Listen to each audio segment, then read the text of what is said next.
Hi, I'm Tess, and this is Blind Crime. With cases like these, you'll never see it coming.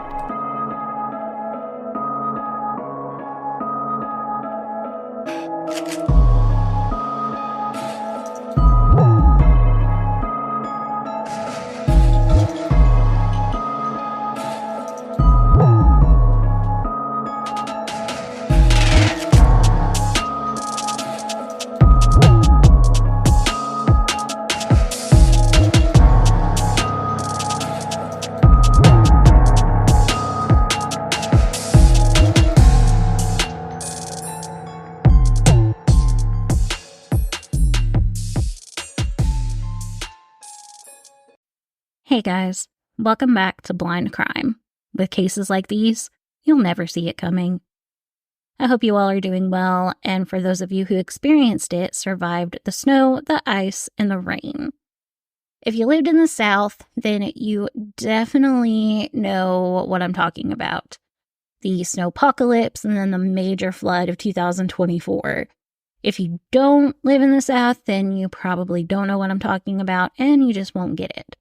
But after being snowed in for almost 10 days, I, for one, was glad to see it gone. And that's coming from a true winter soul. So, I hope everyone else enjoyed it while it was here, but is also glad to see it gone. I also wanted to give you guys a little update on my fractured foot. I went and saw the doctor yesterday, and he said that the fracture is stabilized and healing, and I can officially come out of the post-op boot. Woo! I've never hated a boot in my life, and I never, ever want to have to go back in one again. I think I'm actually going to have like a ceremonial boot burning, but we'll have to see about that. But with all that being said, let's dig into this week's case. This case is our first ever survival story. I know we've covered cases in the past that have had survivors like the Anthill Kids, but to me, this is a little bit different. This was one person who was attacked, and despite everything, she found the courage and the will to keep going. There is absolutely no reason she should still be alive, but she is, and it is nothing short of a miracle. This is the case of determination, of courage, and of strength. This is the case of Alison Botha. Alison Botha was born in Port Elizabeth, South Africa on September 22nd, 1967. She grew up in Port Elizabeth, attending school at the Collegiate High School for Girls, where she served as head girl. Sounds kind of like a Harry Potter thing, so maybe that's how she survived. After graduating high school, Alison spent some time traveling and seeing the world, but ultimately returned home to Port Elizabeth. She wound up getting a job with a local insurance company where she eventually became an insurance broker. According to my sources, she enjoyed her job and did quite well at it. By all accounts, Alison's life was that of your typical 20-something. She enjoyed working, she hung out with her friends, she enjoyed game nights and pizza parties.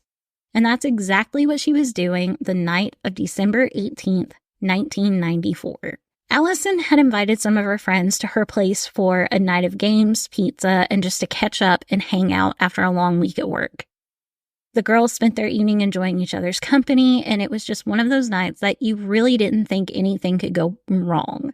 Why would you think anything would go wrong? You're hanging out with your friends, you're having a good time. You're eating your favorite foods and digging in all the juicy gossip. But unfortunately, the good night would quickly come to an end. Several of Alison's friends left, and Alison was going to give one of her other friends a ride home.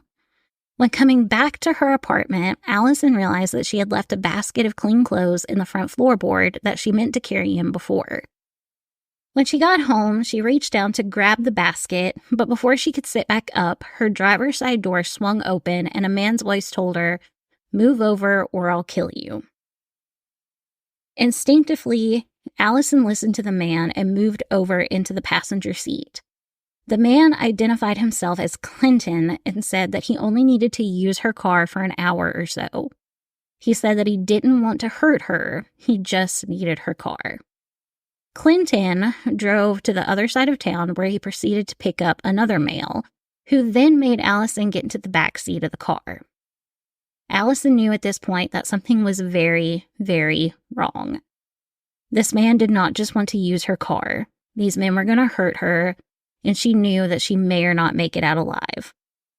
The men drove her car into a remote location on the outskirts of Port Elizabeth to a place where Alison said was just brush and sand. I kind of imagine it like being at the beach where it meets the land and there's trees and brush and sand and dirt. When the car came to a stop, the two men told Alison that they were both going to have sex with her, and they asked if she was going to fight them. Alison was smart, though, and she said no, she was not going to fight the men off as they raped her. Which, statistically, if you're being raped, the likelihood of your attacker killing you is much higher if you actually fight back. So for survival, it is better to just take it. And I know that in so many instances like this, you have the fight, the flight, and the freeze response. And the fight may be what you want to do. But when you're having to decide between this and them potentially killing you, freezing is your best option. In an interview that Alison did with Afternoon Express, she said that in her mind, she hoped that it was only going to be rape. She said that she could disengage or remove herself from that if that's the only thing they did to her. This mindset is probably one of the contributing factors as to how she survived. After the men had taken turns raping Alison, they decided that now they had to kill her. It was the only logical thing to do. And this is where things get really gross and really graphic, so trigger warning, please listen at your own discretion. One of the men tried to suffocate Alison, but she wouldn't stop breathing. When they realized that she was unconscious but still alive, the man who had been picked up by Clinton grabbed a knife and began stabbing Alison in the abdomen. Again, and again, and again. Alison was lying on the ground, her intestines protruding from her stomach. The men thought, surely she's dead now. But then, Alison's leg twitched. The men who stabbed her took the knife again and began slicing away at her throat, over and over and over.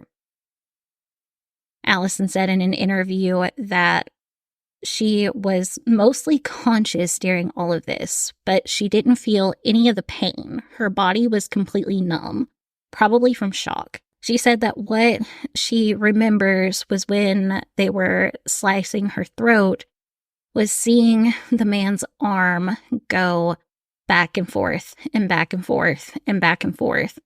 And she couldn't understand what was going on. She knew that she was being hurt. She knew that they were trying to kill her, but her mind just couldn't put the pieces together. And honestly, how could it? From literally hanging out with your friends to being on the side of a road in the middle of nowhere where your throat is being slashed, how does your brain even attempt to connect those dots? All in all, Alison was stabbed 35 times and her throat was cut 16 times. The unnamed man asked Clinton, "Do you think she's dead?" Clinton said no one could survive that. So they got into Alison's car and drove away, leaving Alison alone in the dark, lying on a bed of sand and broken glass, bleeding out and slowly dying. All right, guys, we're going to jump into an ad real quick, and then we will be right back. Except Alison wasn't dead. In fact, she had heard everything the men had said before they took off in her car. Alison decided that if she was going to die, she could at least leave the name of the man who originally got into her car. She took her fingers and began writing his name in the sand, along with a message saying, "Love you, Mom." It was in this moment that Alison saw headlights in the distance, and a spark of hope began to bring life back into her mutilated body. It took her several tries, but Alison did stand. But she felt something wet and slimy hanging from her stomach. When Alison tried to look down, she realized her head would not move, and the only thing that she could see was the clear, starry night above her. Her throat had been cut so severely that she was all but decapitated. The wet slime she felt hanging from her stomach were her intestines. How this woman was up and walking, how she survived. Alison would later say that the reason the men stabbed her in the stomach was to destroy her reproductive organs. Luckily for her, the men missed them entirely. Alison made it to the road after many attempts, one hand holding her intestines and the other holding her head upright. Can you imagine having to hold your own head up so that you could see, so that you could survive? My gosh, I don't think that I could do it. Alison fell back down on the side of the road, and after just a few minutes, a passerby noticed something in the road and stopped. A man, Tien, who was actually vacationing in Port Elizabeth, jumped out of his car and called the local police. While emergency crews were on their way, Tien used his knowledge as a veterinarian to help stabilize and stuff Alison's thyroid back into her throat. What? Alison was rushed to the hospital where the doctors began assessing and trying to figure out the best way to help her. One of the surgeons said that he had never seen anything like Alison in the 16 years he had been practicing medicine, and he hoped he never had to see anything like it again. Doctors worked tirelessly for hours on end trying to put Alison's broken body back together. Her intestines, of course, were mutilated, and while the men had missed Alison's ovaries, they did cut open her uterus. The amazing thing was that Alison was literally only holding on by a thread. Doctors could not believe that she had survived the attack, let alone got up and walked, and had the consciousness to do so. It would be a long while with a lot of unknowns. Would Alison be able to move her head when she woke up? Would she be able to have children in the future? Will her organs and body parts be able to function properly? Would she even wake up at all? It was all unknown. When Alison did wake up from surgery and she was able to talk to police, she was able to positively identify the men who had attacked her. Come to find out, Clinton was not the real name of the man who had carjacked her. His name was actually Franz de Toy. The man who would eventually be picked up by Franz was Tien's Kruger, like Freddy Krueger. I'm not trying to make a joke here, but I wonder if that had any influence on why he stabbed her so many times.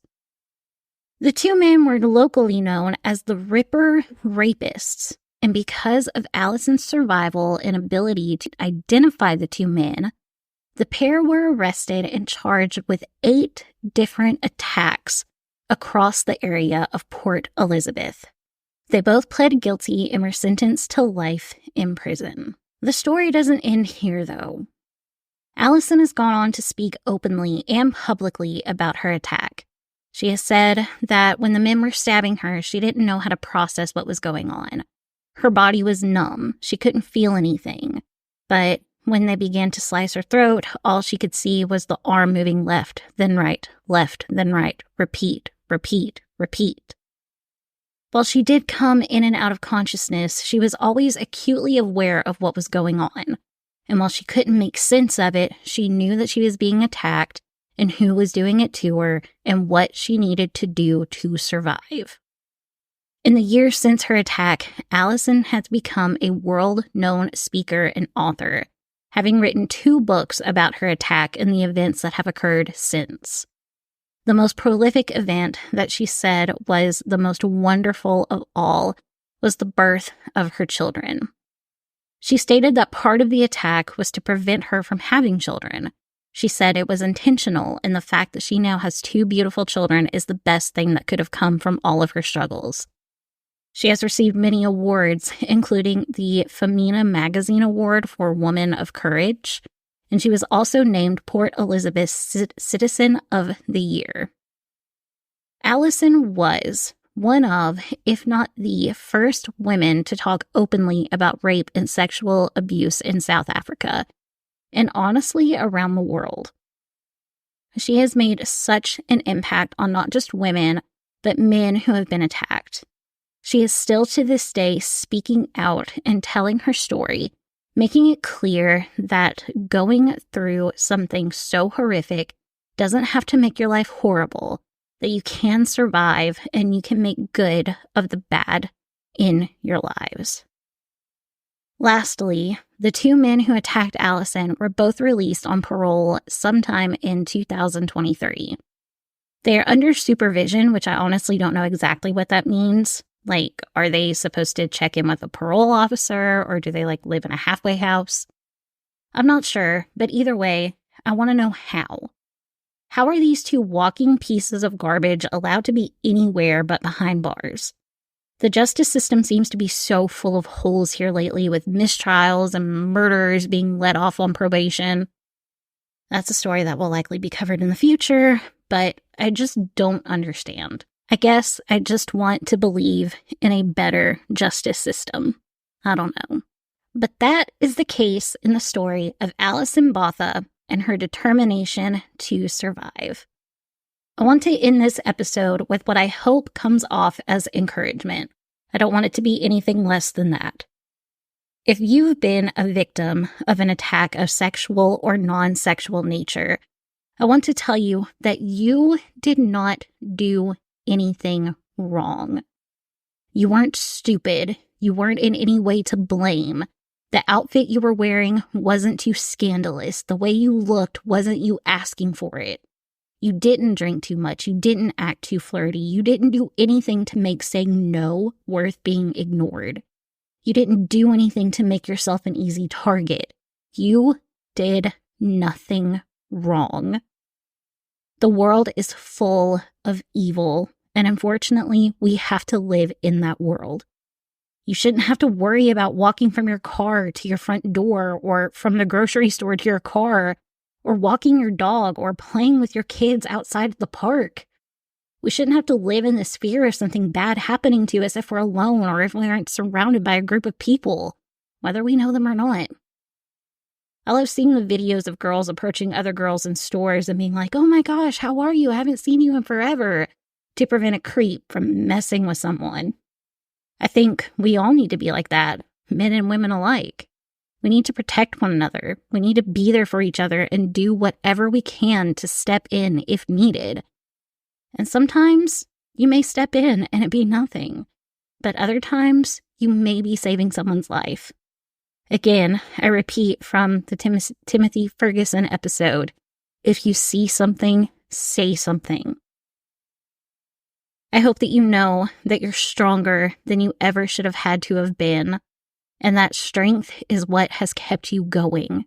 Whether you faced rape or an attack, or if you're plagued with anxiety and depression or other mental struggles, your strength is what is keeping you around. And I, for one, am so thankful that it is. Not because you're just another listener, but because you matter and your life is worth living. Despite the bad things in life, despite the things that keep you up at night, you are worthy to be alive, to be loved. And I am thankful that you're alive, and I love you. And I mean that from the bottom of my heart. All right, guys, that is all that I have for this week. So until next time, keep your eyes open.